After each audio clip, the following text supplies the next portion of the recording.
Khalifa Mbodj nekk secrétaire permanent bu PUR moom lañ dalal tey ci émission Boulevard Info ñu ngi lay nuyu. maa ngi lay fay di nuyu seen téléspectateur yëpp. alors li ñuy njëkk a laaj mooy secret PUR lan moo tax PUR en un temps record ñoom ñu alors boucler seen parrainage. waaw xam nga secret moom amul liggéey la rek liggéey bu tegu ci ñaar méthode ak organisation ndax ñun li tax ñu war a mën a ñu boucler parrainage bi en 10 jours mooy ni bi ñu voté la loi le coordonnateur national dafa ni dara desatu fi la loi elle est votée dure lex sed lex li des mooy dem sur le terrain ñun on savait que ni le ministre de l'intérieur li mu laaj ni autre information bi mu def ci la loi xamoon nañ ni mënul génn ak pièce d'identité yi le coordonnateur national demandait à ce que képp kuy parrainer PUR mu indi pièce d'identité bi ñu indee seen pièce d'identité ñun ñu def le travail nécessaire de saisie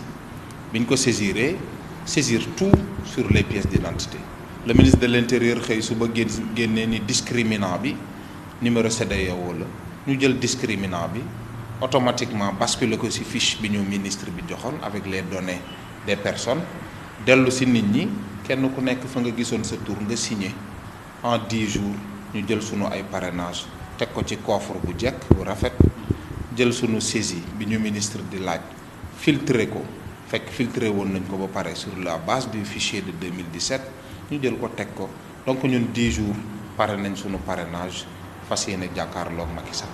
waaye yéen seen parti nag dafa rax ay militants ak ay talibé ndax da ngeen a jël talibé yu daayira bu suñu Moustapha bu Moustarchidine ngeen retourné leen en militant. talibé xam nga Sénégal boo tuddee Sénégal kenn ku ne am na foo féete Sénégal tey ku ne am na loo gëm man am na lu ma gëm am na sëriñ boo xamante ni moom laay déglu ci sama wàllu diine ci sama wàllu leneen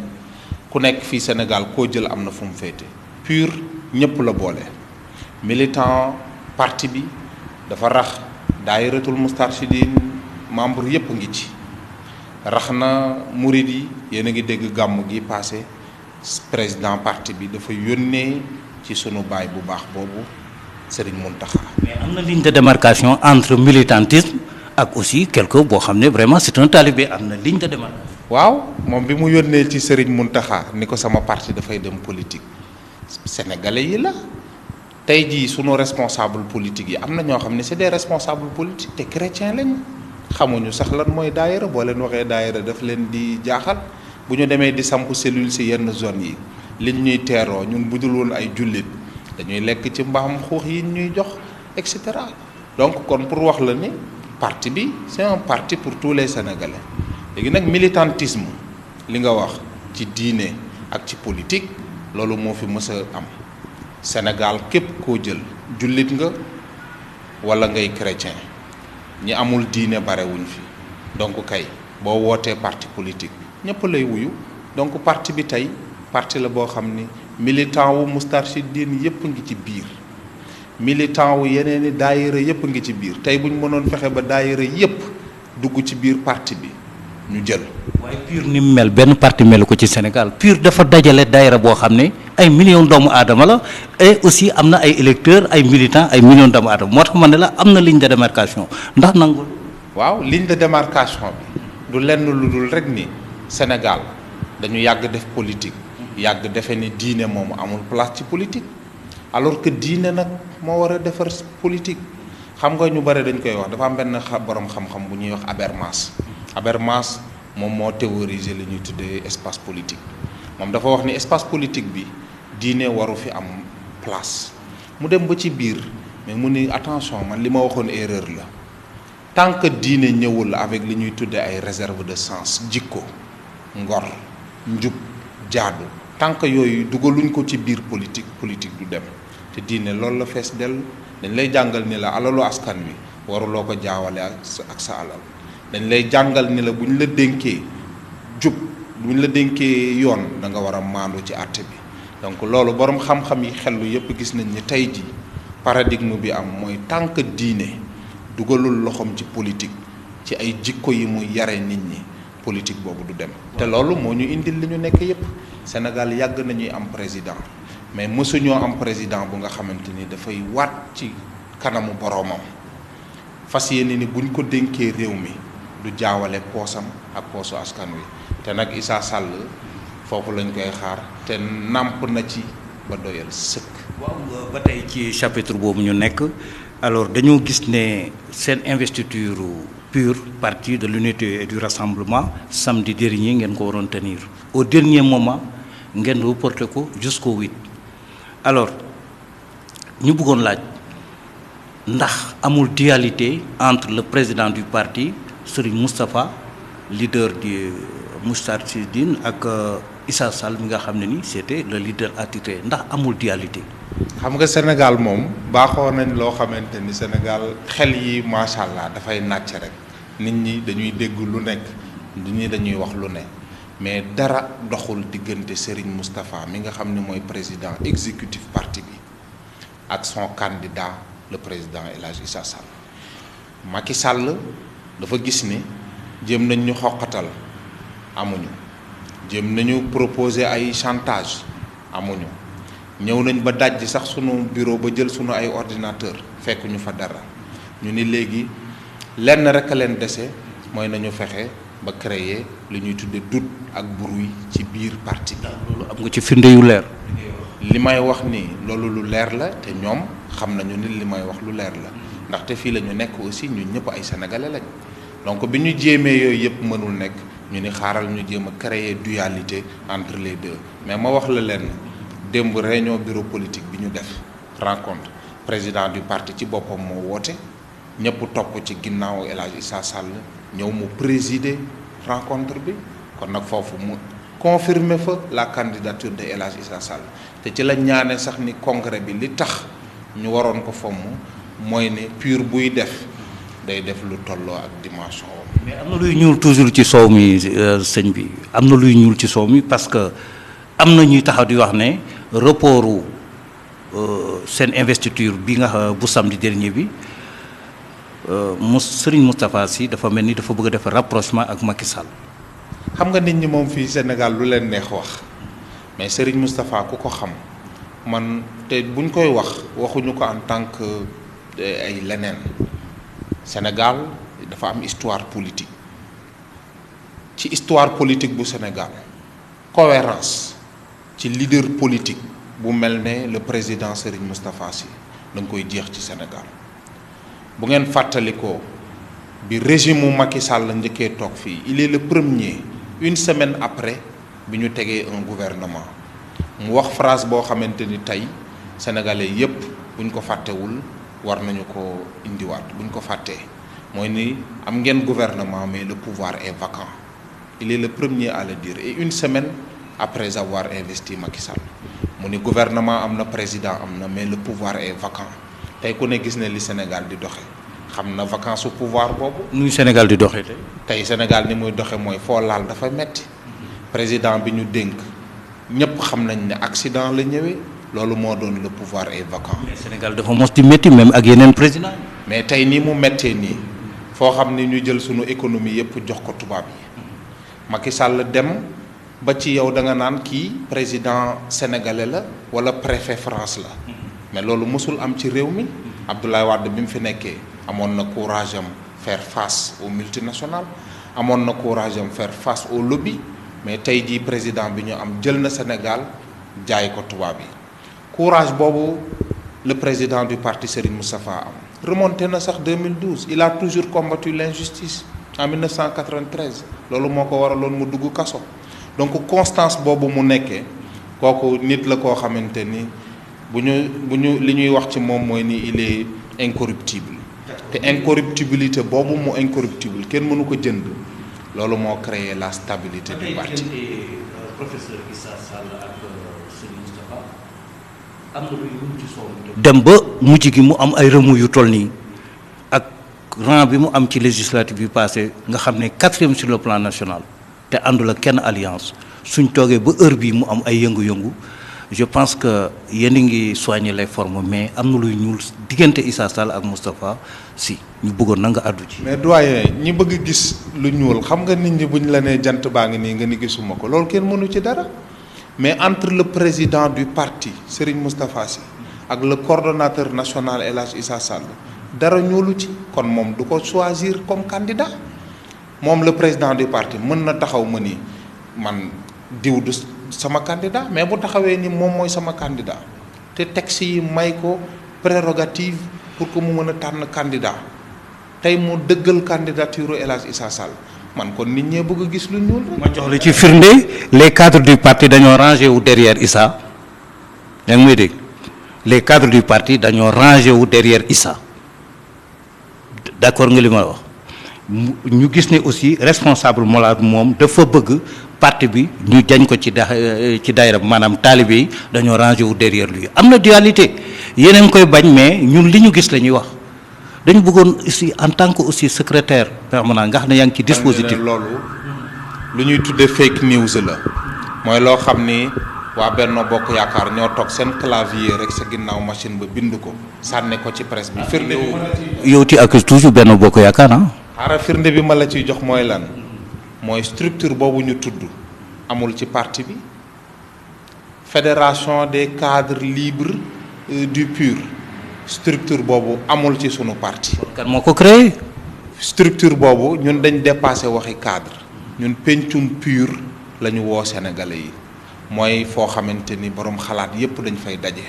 ak loo mënti jàng ak looy mënti liggéey ñu daje pour waxtaan donc ñooñu. xam nga nit booy fabriquer dara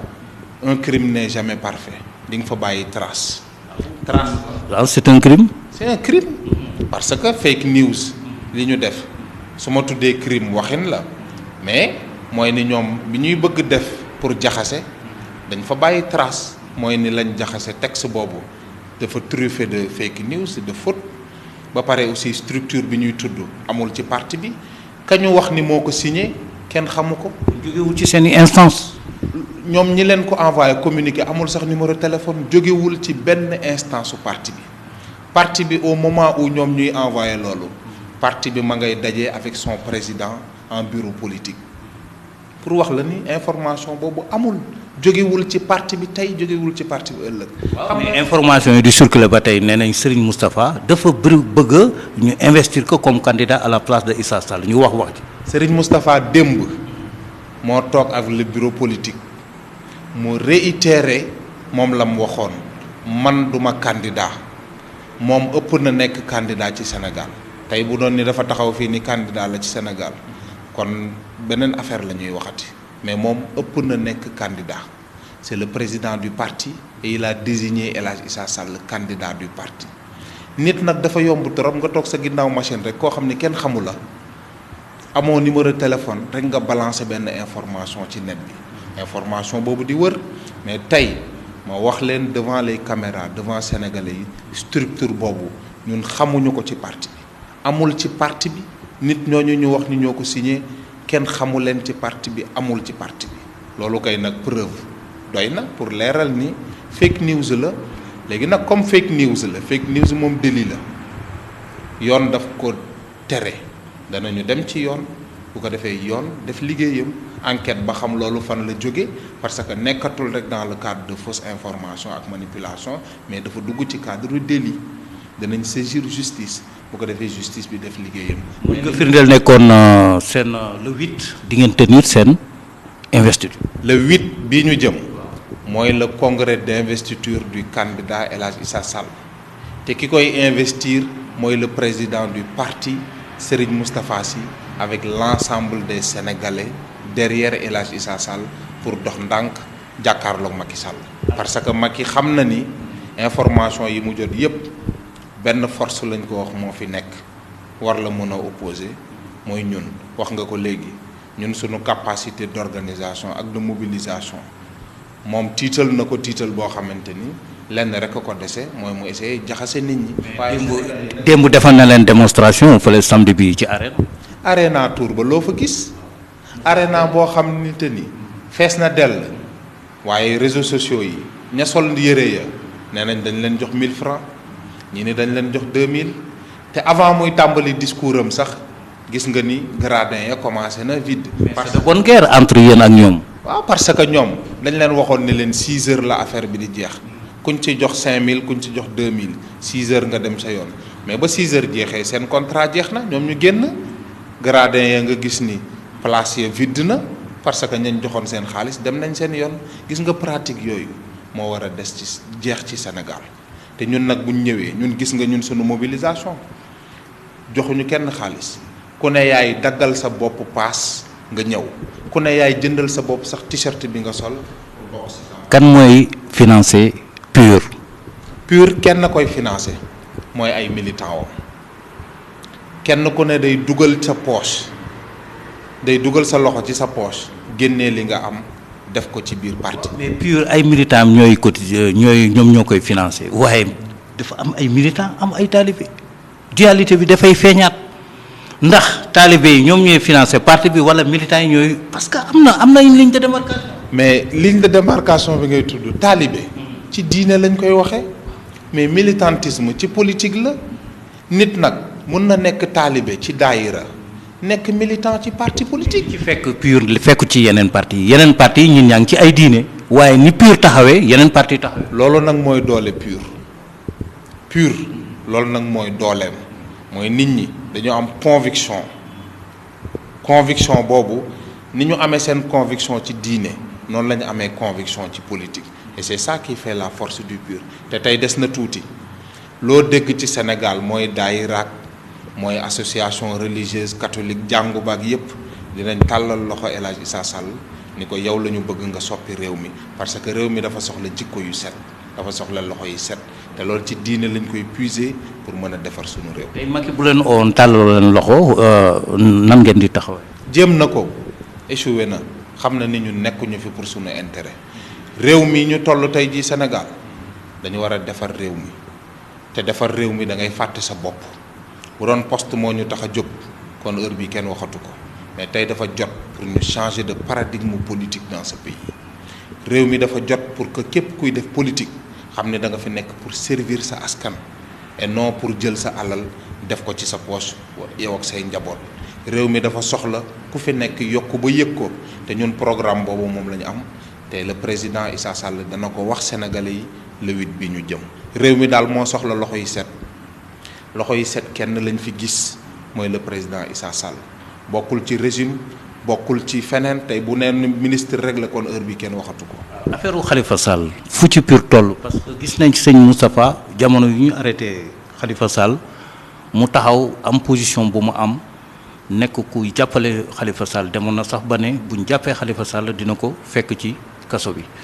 alors wax boobu nekkoon wax bu rëy ñuy laaj nag tey. évolution bu ñëwee ba yegg bi tey Khalifa toujours mu ngi ci kaso lan mooy position alors président du PUR ci mbiru Khalifa Sall ba tey ji waaw mbiru Khalifa Sall je crois que li ci parti bi taxaw président bi wax ko kenn mënatul weesu loolu le député El Hadj Issa Sall moo njëkk à l'Assemblée nationale demandé par une lettre officielle adressée au président de l'Assemblée ni ko Khalifa niñ ko jàppe politique la nekkul yoon dañ ko war a bàyyi te loolu moom la CEDEAO wax le président du parti ba mu génnee li mu wax na ko Khalifa Sall dañ ko jàpp politiquement te ma fàttali lenn biñ ko fi defee Ablaye Wade taxawaay boobu la amoon moom moo ko dugaloon kaso donc nit la koo xamante ni dafay dox ci principe bu justice sociale ni mu ci engagé woo man gisuma ku ni mel. mais ardeur bi mu amoon ci jamono yi ñuy jàpp Khalifa ak léegi am na relâchement. non relâchement amul tey la waalo gën a aay mais dafa fekk ni nit bu fekkente ni da ngay wax ak moom mu toog li ngay wax muy faire semblant ignorer ko yaa ngi koy xaar ci taatu ndaar. fu mu koy xaar. mooy le 24 février 2019 le 24 février 2019 Macky Sall pour mu bañ a am gàcce dafa war a def comme François Hollande ni mu def mooy annoncé français yi moom mu jël annoncé sénégalais yi. ne leen man duma dem élection 2019 parce que bu demee élection 2019 gàcce du weesu loolu te moom ci boppam xam na ko. ndax PUR moom dafa taxawaayu faiseur de roi wala lan la en tant que quatrième force. PUR bi ñu génnee ci élection yi moo nekkoon la première force politique en tant que parti seul te loolu. mais législative moo nekkoon 4e. waaw 4e derrière des coalitions ci ginnaaw ay coalition tey jii mu taxawaayu premier parti politique PUR El Hadj Issa Sall soxlawuñu nekk faiseur de roi soxlawuñu leneen xam nga lan lañ soxla El Hadj Issa Sall président pour que Sénégal soppi kanam. looy dénkaane. waaw li may dénkaane mooy wax Sénégal na ñëpp pare ku waroon jëli sa carte électeur na nga ko jëli xam ne échéance su 2019 bii c'est le tournant ou jamais Sénégal ci lay jaar mu defaru wala Sénégal jaar fa ñuy wax sunu Sénégal ba woon ndax li ñu mënula nangooti ci Sénégal mooy ñu fal la nga defe ni yow yaa moom nit ñi wala ñu fal la nga defe ni yaa moom alalu askan bi jël sa alal ji jël sa bopp jox say mbokk li war a am mooy Sénégal ku fi nekk yokku ba yëkku Sénégal képp kuy sénégalais da nga war booy juddoo ci Sénégal yeewoo fi nga am fierté ci nekk sénégalais nga nekk nit ku nga xamante ni di nga mën a liggéey ci sa réew ñàq fi ba jariñoo fi loolu nag leen na koy maye mooy kenn ku nekk dem jëli sa carte électeur xam ne régime mu Macky Sall bi régime la boo xam ne fekk mi ngi continuer nekk Sénégal benn bis bu mu defaat ci Sénégal danger la pour le pays donc na ñëpp jëli seen carte fas yéene jàkkaarloo ak Macky Sall le 24 février 2019 te ñun li ñu jàpp te moom xam na ko mooy neex bëre naqari bëre El Hadj Issa Sall kenn mënul fexe ba le duel du am entre moom ak Macky Sall. alors ñu ngi leen di dig daje ci beneen yoon ci beneen émission bu Boulevard Info ñu ngi leen di sant di leen gërëm.